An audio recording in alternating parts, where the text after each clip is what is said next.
no nosso mundo, entre as igrejas, entre os cristãos, e o assunto é justamente sobre desigrejados. Então, se você tem sua Bíblia aí, se você puder abrir em Hebreus 10, 19 a 25.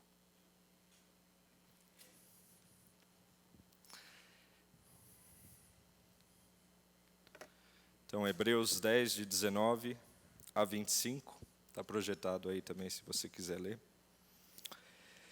A palavra de Deus nos diz assim: tendo, pois, irmãos, ousadia para entrar no santuário pelo sangue de Jesus, pelo novo e vivo caminho que ele nos consagrou pelo véu, isto é, pela sua carne, e tendo um grande sacerdote sobre a casa de Deus, cheguemo-nos com verdadeiro coração em inteireza certeza de fé, tendo o coração purificado de má consciência e o corpo lavado com água limpa. Retenhamos firmes a confissão da nossa esperança, porque fiel é o que o prometeu. E consideremo-nos uns aos outros para nos estimularmos ao amor e às boas obras, não deixando a nossa congregação como é costume de alguns, antes admoestando-nos uns aos outros, e tanto mais quanto vedes que se vai aproximando aquele dia. Vamos fazer mais uma oração mais uma vez? Senhor, enquanto abrimos a Tua palavra na Tua casa para o Teu povo, ó Deus, vem falar aos nossos corações, Senhor. Permita que o Teu Espírito fale com cada um que se encontra aqui, ó Deus, e cada um que nos assiste. Permita que possamos ser confrontados com ela, possamos ser edificados por ela, ó Deus. Se algo for dito que não for da Tua vontade, remove, ó Deus. Mas fixa e firma a Tua mensagem no Teu povo, ó Deus. E toca nos corações essa noite. Oramos pedindo pelo poderoso nome de Jesus. Amém. Desigrejados. Não sei quantas pessoas já ouviram falar esse termo. Está ficando cada vez um pouco mais comum. Aqui entre nós, alguém já ouviu essa palavra ou já conhece esse termo? Algumas mãos. O que seria um desigrejado, né? Aí eu fui procurar algumas definições online de algumas pessoas que falam. Interessante ou não, tem um blog chamado Desigrejado. E uma das definições que foi dada é essa: de se desvincular dos lugares apelidados de igreja e seguir a Cristo, e não depender de uma estrutura denominacional ou institucional, das instituições religiosas com placa de igrejas, ou igrejolas, ou igrejas evangélicas ou católicas. É para sair fora do sistema religioso, negando o cristianismo. Tem uma outra definição que eu achei também, que fala que os desigrejados que se reúnem em pequenos grupos de amor são de fato os igrejados. Desigrejado do ponto de vista do Evangelho é esta massa levada pelo sistema perverso das instituições, das franquias de Deus, e que se tornaram piores para o Evangelho do que os demônios e o diabo. As igrejas, agremiações continuarão. Essa daí foi uma frase do Caio Fábio. E aí, na minha pesquisa, eu achei também no Facebook, tem uma congregação, tem uma página intitulada Desigrejados também. E tem vários posts. E um deles foi interessante, que é esse daí. Para Deus, o maior dos homens não era clérigo religioso, estava mal vestido, um excluído da sociedade, afastado do sistema e pobre. Aqui era uma referência a Mateus, uma referência a João Batista, quando disse que não havia um homem maior do que ele entre todos. E aí eu comecei a pensar, né, quem realmente é um desigrejado? Como que a pessoa se torna um desigrejado? E aí me veio à cabeça que, na verdade, o desigrejado nada mais é do que um de nós. Porque para você ser desigrejado, você teve que ser igrejado. Então, isso significa que você teve que participar um dia de uma igreja, teve que participar de uma congregação, para então se tornar ou um membro ou um participante daquele lugar, e aí então poder dizer que você abandonou aquele lugar. Isso às vezes 1 lugar, 2 lugares, 3 lugares, 4 lugares, depende de quantas igrejas a pessoa já passou. E aí eu comecei a pensar, né, tem outras coisas que eu já vi por aí de algumas pessoas que eu particularmente conheço que são desigrejados. Eu já tenho uns 20 anos de igreja, parece velho, mas não é. E tem algumas coisas que as pessoas já vão me falando aí na minha caminhada. Algumas frases poderosas. Tem gente melhor no mundo do que na igreja. As pessoas da igreja são falsas. Outra frase: ninguém me ajudou quando eu estava na igreja. Eu sou tratado melhor fora da igreja do que na própria igreja. E essa daí para os pastores é interessante. Pastores não fazem por merecer. Então, ao invés de dar o dízimo, eu ajudo algumas instituições que ajudam o próximo. Então, para de pagar pastor também. E ele estava pensando nessa realidade, né? Muita gente que vem para a igreja, participa de uma igreja, senta no banco da igreja, assiste culto, canta, ora, levanta a mão, e um dia decide que não quer mais igreja, não quer mais saber. Então, indo um pouco aí para o nosso trecho do nosso estudo, né, de Hebreus, a gente vai pensar aí um pouco o que é um desigrejado. E Hebreus, se a gente for ler o livro, Hebreus é escrito no contexto para que os cristãos estavam começando a ser perseguidos e houve a diáspora. Eles tiveram que ser dispersos, fugiram por perseguição. E muitos dos judeus foram convertidos, se tornaram novos cristãos. Mas existia uma parte deles que começava ou pela perseguição, ou por começar a conviver com gregos, a pensar, sabe o quê? Eu acho que é melhor eu fazer os rituais antigos que a gente fazia do que me misturar com esse pessoal. Ou, de repente, vamos nos juntar mais entre os hebreus, entre os judeus, e vamos deixar mais os gentios e os gregos de lado. E a carta de Hebreus foi escrita justamente para esse povo, que estava aos poucos começando a pensar se não deveria voltar para o contexto do judaísmo. E isso, na verdade, era uma contradição, porque o Antigo Testamento, as promessas, os profetas, indicavam a Cristo. Uma vez que Cristo veio, toda aquela parte de simbologia foi passada. Agora, Cristo era a promessa, era o Messias. E não se sabe ao certo quem escreveu Hebreus, né? Algumas pessoas, durante a história, já falaram que era Paulo, Barnabé, Lucas, Clemente, Apolo. Mas se sabe que o autor era bem versado no grego, bem versado no Antigo Testamento, e que essa mensagem era voltada mais a eles. Então vamos ver algumas coisas sobre os desigrejados e sobre Hebreus e como que isso se liga. Então, no que a gente concorda na questão dos desigrejados? Então, se a gente for ler do verso 19 ao verso 21, está projetado aí para a gente acompanhar, o trecho fala o seguinte: tendo, pois, irmãos, intrepidez para entrar no Santo dos Santos, pelo sangue de Jesus, pelo novo e vivo caminho que ele nos consagrou pelo véu, isto é, pela sua carne, e tendo grande sacerdote sobre a casa de Deus. Então, se a gente parar para analisar só essa parte da introdução, a gente pode ver, de novo, que o autor é bem versado no Antigo Testamento. Ele começa a fazer um paralelo entre o Antigo Testamento e a época atual.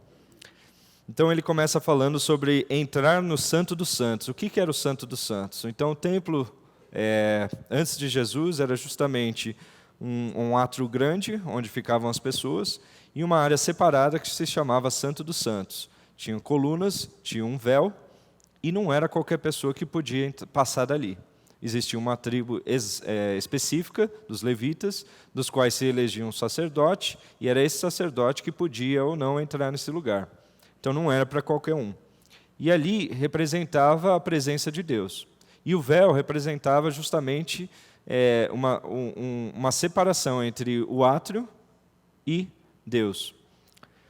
E aí o autor começa a falar justamente sobre a gente entrar nesse Santo dos Santos e traz o nome de Jesus, a promessa, o véu, fazendo uma analogia. E falando justamente que foi por Jesus, pelo novo e vivo caminho, que ele nos consagrou pelo véu, que é a sua carne. Ou seja, a carne de Jesus, o sacrifício de Jesus, a cruz, substituiu a necessidade de você ter aquela cerimônia. E isso significa o quê em termos práticos? Como o próprio Jesus disse em João 14,6, eu sou o caminho, a verdade e a vida. Ninguém vai ao Pai senão por mim. Então não era mais por um sacerdote, não é mais por um sacrifício, não é mais por imagens ou ilustrações do que estaria por vir, mas agora é por Jesus, aquele que veio, morreu, ressuscitou e hoje intercede por nós. Ele é o caminho. É como se a gente tivesse um penhasco, 2 penhascos, e o único jeito de juntar aquilo é se fizesse uma ponte. Jesus é essa ponte. A cruz é justamente isso. A cruz permite com que o homem e Deus sejam reconciliados. Quando Deus olha para o homem, ele vê o pecado. Ele vê a condenação. Deus é um Deus santo e justo. O único jeito dele olhar para eu e para você, e para um cristão, é ver Cristo. Então, o sacrifício de Cristo pagou por você e por mim aquilo que a gente nunca poderia pagar com a nossa vida. E essa é a mensagem da cruz. Ou seja, quando Deus olha para você, Ele vê Jesus, Ele não vê você. E aí, a gente tem que lembrar que esse ambiente foi justamente Hebreus, foi escrito pelo autor pensando nos judeus cristãos, lembrando-os de que eles estavam na expectativa da promessa e que a promessa veio. E se a gente for pensar, isso é um ponto comum entre um desigrejado e um igrejado, porque justamente Jesus é o único caminho. Mas existem outras coisas que a gente pode pensar aí, que são também pontos em comum entre um igrejado e um desigrejado, que vem justamente no padrão de vida cristã que a gente é estimulado. Então, no versículo 22, ele fala: aproximemo-nos com sincero coração, em plena certeza de fé, tendo o coração purificado de má consciência e lavado o corpo com água pura. Guardemos firme a confissão da esperança sem vacilar, pois quem fez a promessa é fiel. Então, alguns dos pontos que a gente poderia resumir como padrão de vida para um cristão é justamente isso: sinceridade de coração, certeza de fé. E é interessante que o próprio autor de Hebreus, é famoso o capítulo 11, verso 1, que fala: a fé é a certeza das coisas que se esperam. Né? Então, a certeza de fé. Coração purificado de má consciência. Para o coração ser purificado, isso implica que o coração pecou, o coração errou, mas ele foi purificado. Guardar firme a confissão da esperança, né? A esperança que a gente tem, a esperança da cruz, a esperança de um mundo além desse, mais do que os 80, 100 anos que a gente possa viver. Uma esperança, uma eternidade com Deus. Sem vacilar, porque da nossa natureza a gente vacila. E lembrando de que Deus é quem fez essa promessa e Ele é fiel. E Ele é fiel independente de nós. Nós não temos que ser fiel para Deus ser fiel. Deus é fiel pela característica dEle. Ou seja, esse é um padrão de vida bem elevado para o cristão. Se todo mundo conseguir fazer check em todos esses pontos, a gente está andando muito bem com Deus. Mas a minha pergunta para o desengrejado é justamente isso. Esse mesmo padrão que às vezes você olha as pessoas da igreja, você segue? E lembrando que os desigrejados talvez no futuro sejam alguns de nós. Deus permita que não seja, mas é uma análise que a gente tem que fazer. E aí entra no ponto, o que a gente discorda de um desigrejado? Então a gente concorda com ele que Cristo é o caminho e que existe um padrão de vida muito elevado. Mas o que a gente começa a discordar de um desigrejado? E aí seria justamente as razões erradas para se estar na igreja. E eu acho que uma das coisas que o Espírito Santo me incomodou essa semana era para eu falar com a gente sobre isso, porque às vezes são algumas desses conceitos errados que a gente começa a formar entre nós, como comunidade, sobre o que uma igreja deve ser, e aí às vezes a gente perde um pouco o prumo do que a Bíblia nos fala que a gente deve ser. E aí se a gente for olhar do versículo 24 ao 25, justamente a gente vê que o autor, após falar daquele padrão de vida que a gente tem que seguir, que é bem alto, após falar do sacrifício de Jesus, justamente fala um pouco do nosso relacionamento um com o outro. E aí no versículo 24 fala: consideremo-nos também uns aos outros para nos estimularmos ao amor e às boas obras. Não deixemos de congregar-nos, como é costume de alguns. Antes façamos admoestações, e tanto mais quanto vedes que o dia se aproxima. Então o padrão que a gente falou do versículo 22 é bem alto. Aquilo que Deus espera da gente. Ser como Cristo não é uma coisa fácil. Mas isso não significa que as pessoas que estão dentro da igreja conseguem viver esse padrão. Esse padrão é alto. Ser igual a Cristo é difícil. A gente precisa da ajuda do Espírito Santo. Mas nós estamos bem longe desse padrão. é um processo longo e demorado.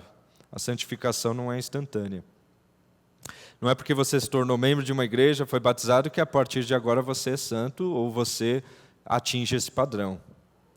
E aí foi por isso justamente que o autor de Hebreus está falando aí sobre esse padrão. E está falando que a gente tem que, acima de tudo, lembrar do padrão, mas considerar-nos uns aos outros e nos estimularmos.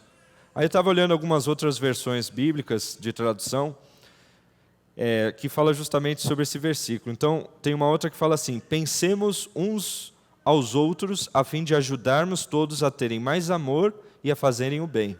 Então, esse é o mesmo versículo em outra tradução. No inglês tem uma que fala assim, que é bem interessante: Let us consider how to stir up one another to love and good works. Então, stir up, né? Quando a gente vai tomar algum suco, e aí o suco desce e fica água, se a gente mexer, o suco fica melhor. Então é como se essa fosse a imagem para nós como igreja. A gente tem que mexer, a gente tem que se lembrar do que nos une, que é a Bíblia. Mas pensando nos nossos amigos desigrejados, realmente eles estão certos em esperar que uma igreja seja perfeita, porque o nosso Salvador é perfeito. Mas às vezes a gente esquece que a razão por que a gente está aqui não é que a gente automaticamente se tornou perfeito. E aí, por exemplo, o texto de Romanos, onde Paulo fala, no capítulo 7, ele justamente vai nos lembrar o porquê nós não somos perfeitos e o porquê é impossível que a gente seja perfeito nessa vida. Então, Romanos 7,15 fala o seguinte: porque o que eu faço não o aprovo, pois o que quero isso não faço, mas o que aborreço, isso sim eu faço. E se faço o que não quero, consinto com a lei que é boa. De maneira que agora já não sou mais eu quem faço, mas o pecado que habita em mim. Porque eu sei que em mim, isto é, na minha carne, não habita bem algum. E com efeito, o querer está em mim, mas não consigo realizar o bem. Porque não faço o que bem quero, mas o mal que não quero, esse faço. Ora, se eu faço o que não quero, já não o faço eu, mas o pecado que habita em mim. Acho esta lei em mim, que quando quero fazer o bem, o mal está comigo. Porque, segundo o homem interior, tenho prazer na lei de Deus, mas vejo nos meus membros outra lei que batalha contra a lei do meu entendimento e me prende debaixo da lei do pecado que está nos meus membros. Miserável homem que eu sou, quem me livrará do corpo desta morte? Então, sim, o nosso padrão é Cristo. O nosso padrão é, como o versículo 22, 23 de Hebreus fala, de sermos perfeitos, de agirmos com o coração limpo, de buscarmos a Deus.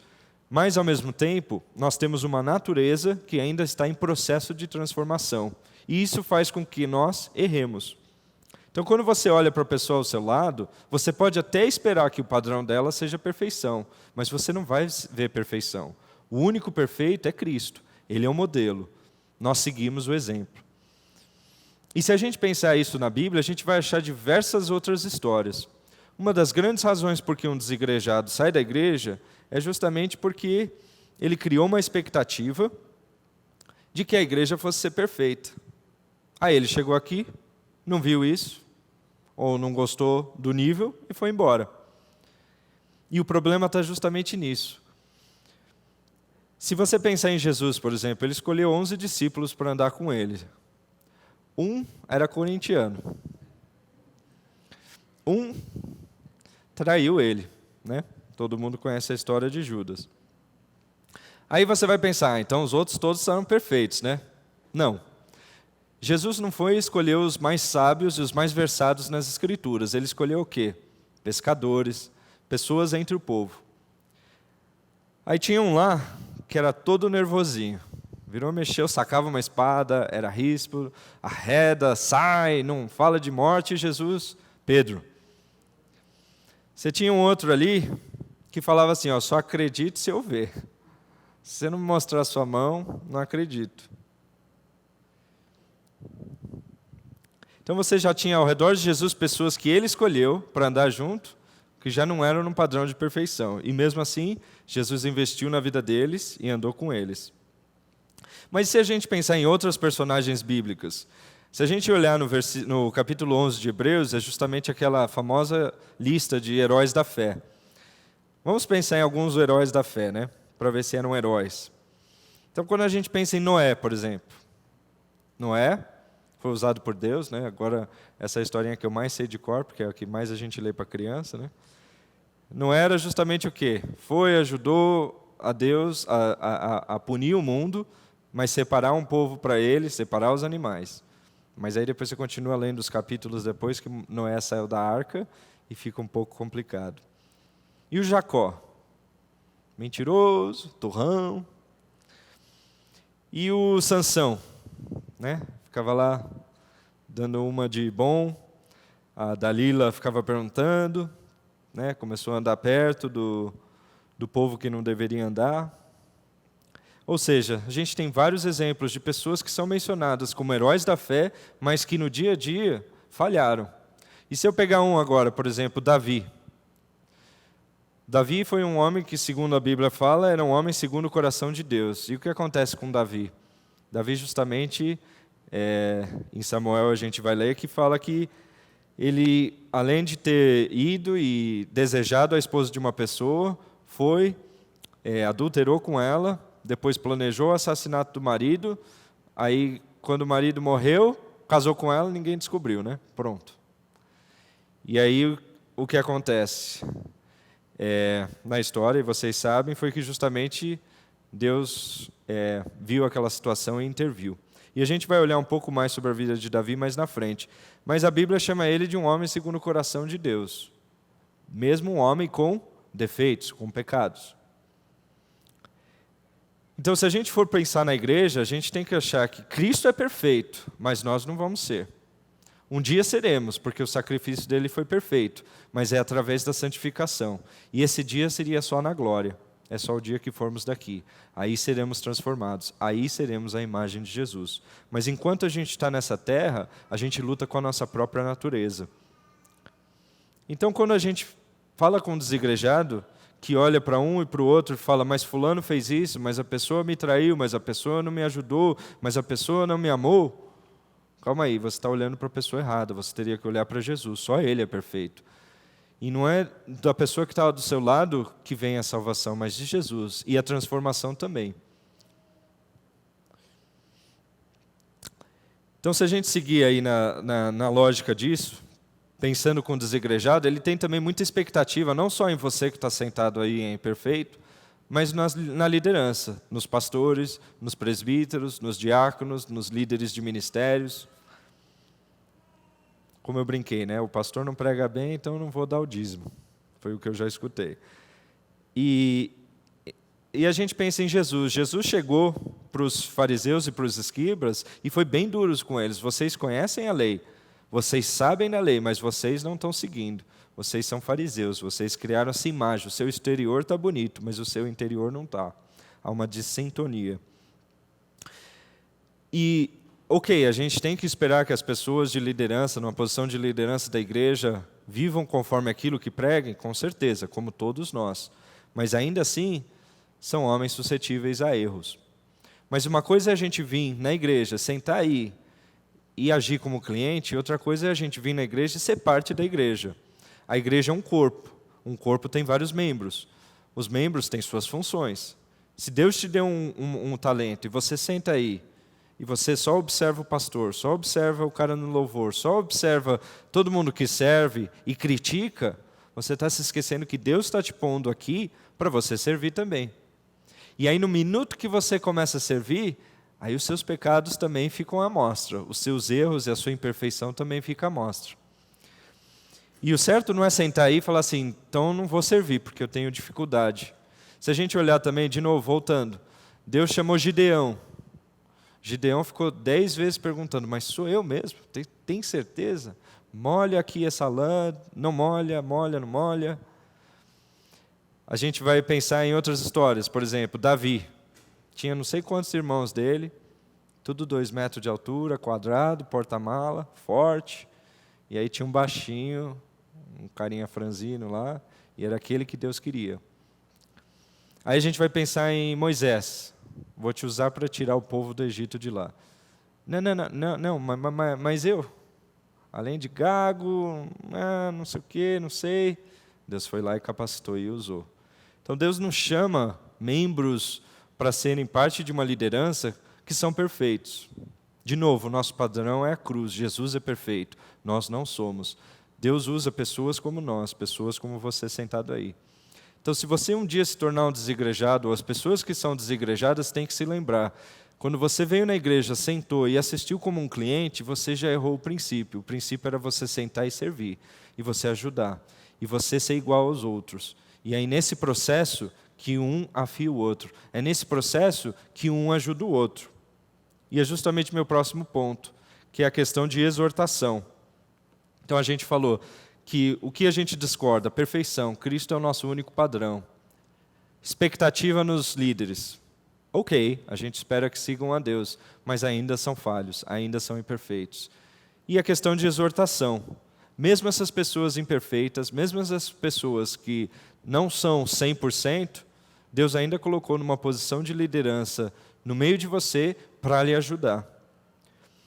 Se a gente pensar no que diz 2 Timóteo 3, 16 e 17, fala o seguinte: toda a escritura é inspirada por Deus e útil para o ensino, para a repreensão, para a correção, para a educação na justiça, a fim de que o homem de Deus seja perfeito e perfeitamente habilitado para toda a boa obra.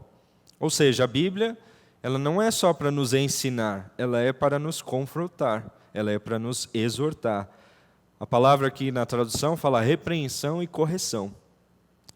Por que a gente discorda de alguns desigrejados? Porque alguns deles saíram da igreja porque foram confrontados. E talvez alguns de nós fiquemos balançados quando formos confrontados. O que é justamente essa exortação ou confrontação? Se a gente voltar para o nosso texto base de Hebreus, capítulo 10, e a gente seguir o que fala no versículo 24, consideremos-nos também uns aos outros para nos estimularmos ao amor e às boas obras. Estímulo não necessariamente é só positivo. Tapinha nas costas, you did well. Good job. Excelente. Não é só isso. O estímulo também é quando você falha. O estímulo também é quando você começa a se tornar repreensível. E é fácil você ficar quieto e não falar do erro do irmão. Mas quando você ama, isso lhe incomoda, porque você sabe que a vida do irmão está sendo comprometida. O relacionamento do irmão para com Deus está sendo comprometido. E você é chamado a fazer o quê? A estimularmos uns aos outros. E isso com amor. Às vezes é difícil. Não sei quantas pessoas aqui fazem check-up de coração, ou de corpo, ou de saúde. Lá em casa é meio que constante. Acontece quase que uma vez por mês. Eu tenho 3 filhos, um de 3, uma de quase 2 e um recém-nascido. Produção em série. E aí, é engraçado a dinâmica de casa. E é aí que eu faço os meus testes, meus check-ups gerais. De repente eu estou lá, olhando meu celular, ou com uma das crianças no colo, de repente minha esposa grita, cuidado! E aí você vai ver, era porque o filho, o Kevin, estava fechando a porta nos dedinhos da Esther. O Kevin podia olhar para a mãe e falar assim, mas você vai falar comigo assim? Esse é o jeito de falar? É assim que você mostra amor? Pais, não irriteis vossos filhos a ira, não é? Mas qual que é o motivo e qual que é o desejo por trás daquilo? Para não machucar a irmã. Pode ter saído de um jeito que não agradou, ou que assustou, ou que checou meu coração? Sim, mas o ideal, o objetivo é o quê? É alertar o perigo. E a Bíblia muitas vezes vai falar o quê? Fugir da impureza. Cuidado. Não faça isso. Cuidado com a mulher que fica à espera na porta, como o Provérbios fala. A Bíblia ela vai te dar vários trechos onde ela fala cuidado, perigo à vista. E isso não significa que falta amor. E aí me vem à cabeça Davi de novo. Porque Davi tinha feito tudo aquilo que a gente falou, né? Ele adulterou, ele conspirou um assassinato, ele casou com a mulher já estava grávida, ninguém ia descobrir e ia ter o filho. Aí Natan chega lá, o profeta, começa a falar com Davi e fala justamente o que para ele? Uma historinha. E aí o que o Davi faz na hora? Esse cara tem que restituir o que ele fez. Ele não pode fazer isso. Justiça, né? Justiça. E aí Natan vira para ele e fala, pois é, essa história é para simbolizar você. Tu és o homem. Foi você. Davi tinha duas reações aí. Uma, ele podia falar assim, quem você acha que você é? Ou falar o seguinte, eu já pus o Urias na frente do exército. Cuidado com o sabão na escada, porque você vai cair e vai rolar. Não sei se seu amanhã é tão garantido como hoje. Vou cortar seu salário. Davi podia ter ficado insultado com aquilo. Davi podia ter falado, mas eu sou rei, quem é você para me vir falar? Davi podia ter negado, Davi podia ter... mas veja bem, a mulher era muito bonita. Ele podia ter feito várias desculpas. Ele podia virar para o Natan e falar assim, mas você é perfeito? Ok, você é profeta, mas você é perfeito? Você já errou? Você já adulterou? Você já pensou na sua mente? Ele poderia ter se esquivado. E justamente o que ele faz é o quê? Reconhecer o pecado dele. Quando foi contada a história para ele, ele quis justiça. Mas logo que você continua seguindo a passagem, você vê que aí ele pede o quê para Deus?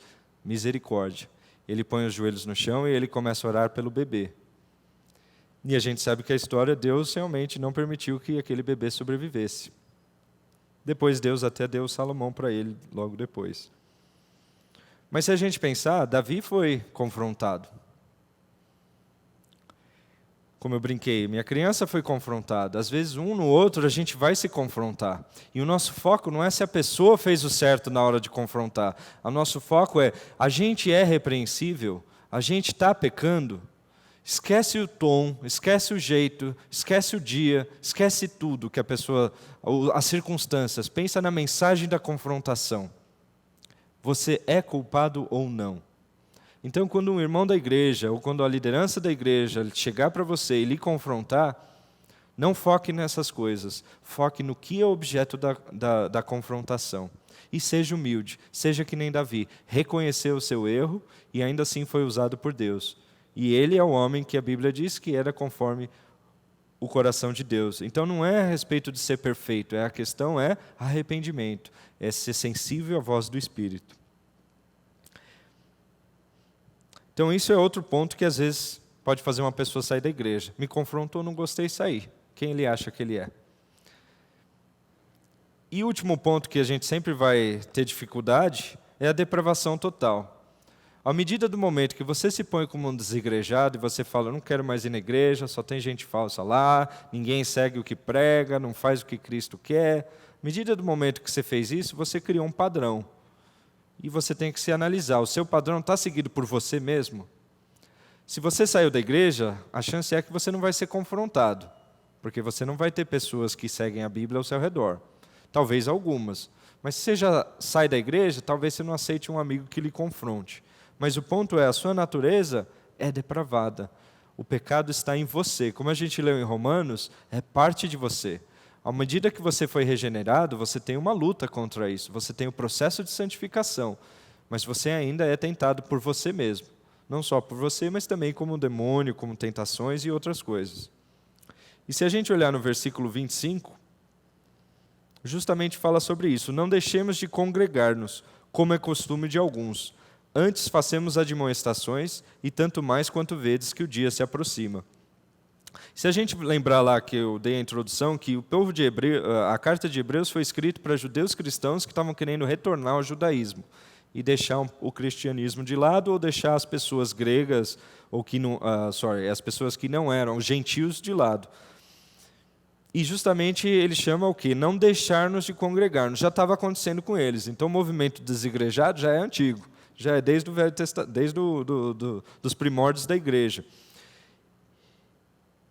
E justamente a gente tem que pensar o quê? A gente não vai deixar de se congregar porque a pessoa ao seu lado é imperfeita. Como a gente viu, Jesus é o padrão. Mas a gente vai ter que se lembrar o quê? De nós mesmos. Porque a partir do momento onde você para, olha para a igreja, julga ela e diz que ela não lhe merece, você cria um padrão. Em Gálatas 2:20 fala o seguinte, já estou crucificado com Cristo, e vivo não mais para eu, mas Cristo vive em mim. E a vida que agora vivo na carne, vivo-a pela fé no Filho de Deus, o qual me amou e se entregou por mim mesmo. Esse é o único motivo por que a gente está junto. Não é porque a gente é bom, mas porque a gente olha para Cristo, para a cruz. Outro texto que fala sobre isso é Efésios 2, de 1 a 3. Ele vos deu vida, estando vós mortos nos vossos delitos e pecados, nos quais andastes outrora, segundo o curso deste mundo, segundo o príncipe da potestade do ar, do espírito que agora atua nos filhos da desobediência. E é interessante que a gente olha aqui, que ele está falando sobre o curso deste mundo. O mundo tem uma agenda, que nem se fala em inglês, né? A agenda é o quê? É tudo aquilo que não é de Deus. Agora, mais recente, a gente começou a ver mais movimentações. Mas isso é uma coisa que sempre existiu. Mas como o autor de Hebreus fala, tanto mais quanto vedes que o dia se aproxima. A Bíblia fala que o dia vai se aproximar, e o dia se refere ao dia que Jesus voltar.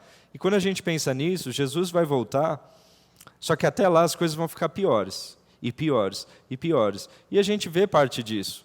Se vai ser daqui 2 anos, alguns meses, 2000 anos, a gente não sabe. Mas a gente sabe que a tendência é os padrões bíblicos serem esquecidos. E se você, que é igualzinho a mim, que tem essa mesma natureza pecaminosa, caída, que precisa da cruz tanto quanto eu, sai da igreja, se torna um desigrejado, o que acontece? Você ou vai parar no meio de pessoas desigrejadas, ou você vai parar no meio de pessoas que nem na igreja vão, cujo padrão da vida não é o bíblico. E aí a pergunta é, quem vai ser influenciado? Você ou seus amigos? Se você vai na igreja, você vai ter um sermão. Seja ruim, seja bom, mas você vai ter um sermão. Você vai ter músicas. Você vai ter irmãos. Você pode ser confrontado. Você pode participar de um pequeno grupo. Você vai ler a Bíblia. Você vai ouvir as histórias. Você vai ver personagens bíblicos tendo as mesmas dificuldades que você. Se você não vai na igreja, você perde tudo isso. Mas no fundo, a gente é tudo farinha do mesmo saco, que nem se diz no Nordeste. Sim, tem igreja com problema? Sim. Tem igreja que deturpa o dízimo? Sim. Tem igreja que inventa 1001 coisas além de Jesus? Sim. Tem igrejas com pessoas com falhas? Sim. Tem igrejas com pessoas com falha em liderança? Sim. Mas, de novo, não é isso que Deus chama você a fazer como parte do corpo de Cristo. O texto de Paulo fala justamente que o quê? Que quando o pé dói, o corpo inteiro sente. Então, se a gente tem um membro que está com dificuldade, a gente está com dificuldade junto com ele. Se a gente confronta alguém, é por amor, e é para que essa pessoa melhore. Se você foge da igreja, se você cria o seu próprio mundo, se você cria a sua própria religião, qual padrão você vai seguir? Como que você sabe se você está dando certo ou errado? Estar junto, como diz Hebreus, não deixemos de congregar-nos. Por quê? Porque estar juntos, a gente vai fazer justamente o que está no verso 23 e 24. A gente vai guardar firme a confissão da esperança, a gente vai se considerar um ao outro, a gente vai amar um ao outro, e a gente vai caminhar junto para o alvo. A gente vai pregar Jesus. Então, quando a gente pensa no desigrejado, ou quando um de nós talvez venha um dia a ficar naquela posição, fico ou saio da igreja? Lembre-se disso. Na igreja não existem pessoas perfeitas. Queria perguntar para você, como que você está hoje? Você é um desigrejado que, de repente, por alguma razão, veio parar aqui no nosso meio, está assistindo? Você é uma pessoa que sem igreja? Você é uma pessoa que olha para a igreja e fala que a igreja tem problemas, tem pessoas com pecados? Meu conselho para você é, lembre-se que Jesus veio salvar pecadores. E não é pelo fato que a gente está na igreja que a gente se transformou em perfeito. É um processo. Mas a gente tem que olhar para a mesma cruz. Lembra que estar um com o outro foi um mandamento de Jesus. E é aí que o ferro se afina. Lembra o texto de Apocalipse 2, de 2 a 5, que fala: Eu sei as tuas obras e o teu trabalho, e a tua paciência, e que não podes sofrer os maus. E puseste à prova os que dizem ser apóstolos e não o são, e os achaste mentirosos. Tenho, porém, contra ti que deixaste o teu primeiro amor. Lembra-te, pois, de onde caíste e arrepende-te, e pratica as primeiras obras. E eu acho que essa é a mensagem para você que hoje é um desigrejado. venha para a igreja. Arrependa-se. Deus ama você do mesmo jeito que Ele ama os que estão aqui. Você, por acaso, está se tornando um desigrejado? E aí talvez um desigrejado por culpa. Tenho erros, não sou perfeito, tenho, na verdade, muitos pecados, fiz coisas ruins. Eu não sou digno de ir na igreja, é melhor eu não ir. Lembre-se que justamente é o contrário, você é muito bem-vindo. Se você reconhece seus erros e isso te incomoda, você é que nem Davi, você está arrependido. Aqui é o lugar para onde a gente deve estar. Em Hebreus 10, 17 e 18 fala justamente isso. Também de nenhum modo me lembrarei dos seus pecados e das suas iniquidades para sempre. Ora, onde há remissão destes, já não há oferta pelo pecado. Foi justamente isso que Cristo fez na cruz. Ele morreu por isso. Então não deixa a culpa te tirar da igreja. Volta para a igreja.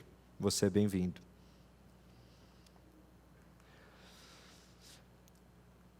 Você, de repente, não vem na igreja por causa dos outros? Lembra a história de Davi. Ele quis justiça no primeiro momento, quando Natan falou com ele. E depois ele quis misericórdia. A gente é igualzinho. Quando a gente olha para o irmão do lado, a gente vê os erros dele, a gente quer justiça. Mas a gente tem que lembrar que a gente é tão pecador quanto ele. Então a gente tem que pedir por misericórdia. E que a gente confronte um ao outro sempre em amor. Mas se você saiu da igreja porque alguém lhe confrontou, volte. Você isolado não vai ser melhor. Como o pastor Jaime fala, uma brasa fora da fogueira, aos poucos, vai se apagar. É aqui no meio que você vai ser confrontado, é aqui no meio que você vai ser instigado a servir a Deus e a ser melhor. Esse é o padrão que a gente vai ouvir, é o bíblico, não o que o mundo fala.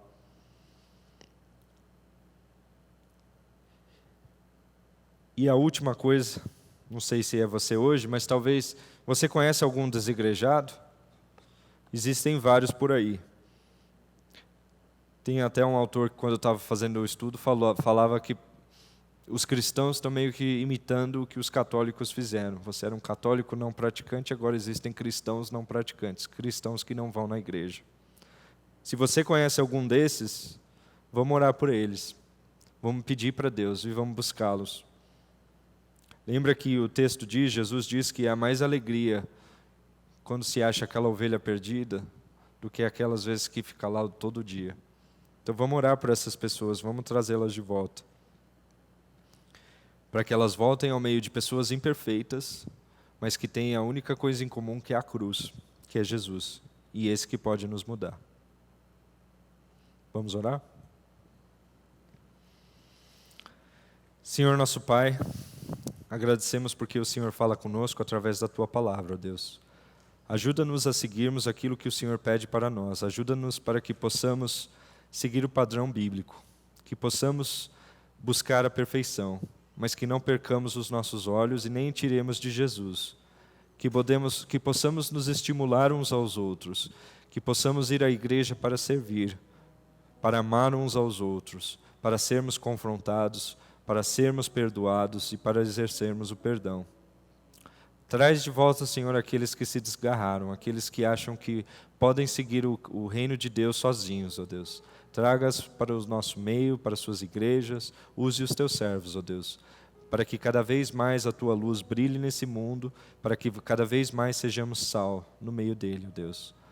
Ajude aqueles, ó Deus, que estão com dúvidas, que tiveram talvez alguma experiência desagradável com alguém na igreja, que talvez não tenham sido amados ou não tenham sentido-se amados. Ajude-os, ó Deus, a voltarem para o meio do teu povo, ó Deus, para que no meio do teu povo possamos estimularmos uns aos outros em amor e que possamos ser sal e luz desse mundo, ó Deus.